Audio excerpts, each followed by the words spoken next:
అరే ఏడ్రా ఇడు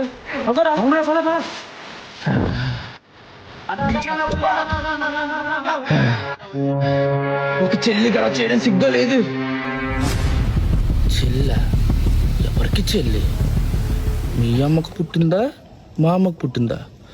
మా నాన్న ఉంచుకున్నదని పుట్టింది, నాకెలా చెల్లి అవుతుందిరా?